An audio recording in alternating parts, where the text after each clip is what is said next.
What's up guys, welcome to your 89th Android tutorial for the new Boston, and in this tutorial we're going to build a simple browser, get that going. What I've done is I've created again a class called Simple Browser and an XML file called Simple Browser. I kind of set up just a basic layout, an edit text here with a go button, and then we got a go back, a go forward button, a refresh button, and a clear history button. So those are kind of the basic concepts we're going to go through here in the next tutorial or two. So the first thing we need to do is have a web view, and the web view allows us to kind of surf the internet. It kind of gives us a view according to whether we have an XML file we want to load, or I'm sorry, HTML file we want to load up, or if we just want to use kind of a URL.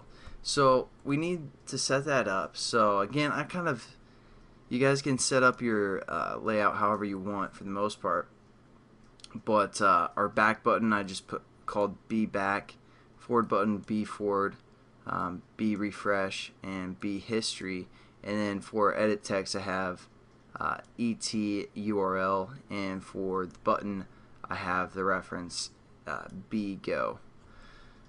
That's for the go button, and then below that we're gonna just set up our edit text, or I'm sorry, text web view. So it's pretty simple. Just say web view.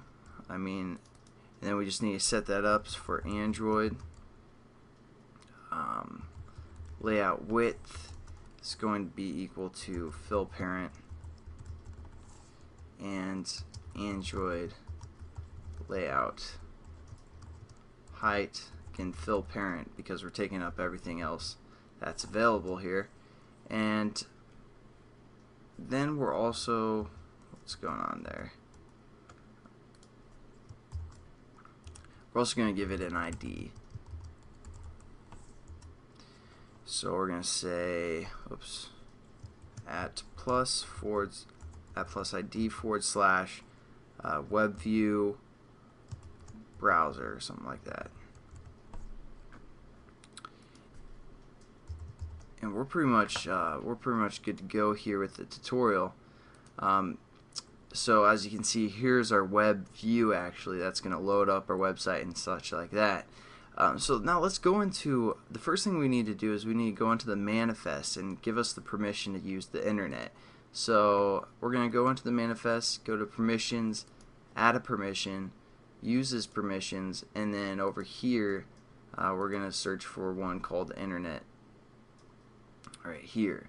So that'll allow us to kind of use the internet, pretty obvious there, and we're just going to save it. And then we have our wake lock, internet, and set wallpaper so far are our permissions for this activity.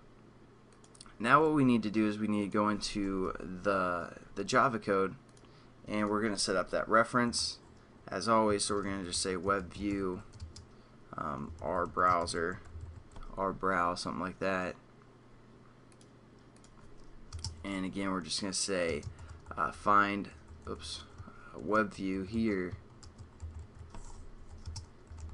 find view by ID, and then we're just going to say r.id.our browser.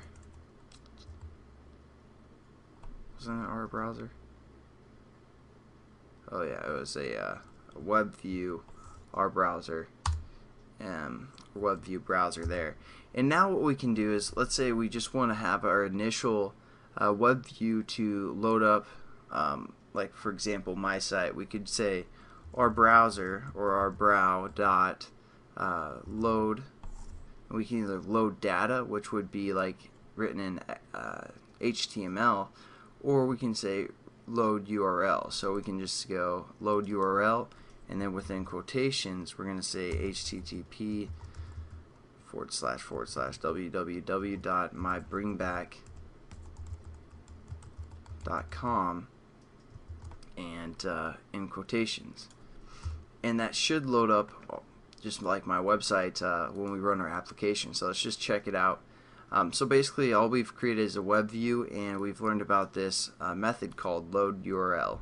So that's pretty much it for this tutorial. We kind of set up everything, and again, you guys need permission for the internet, so Oh, I forgot to add it to the menu class here.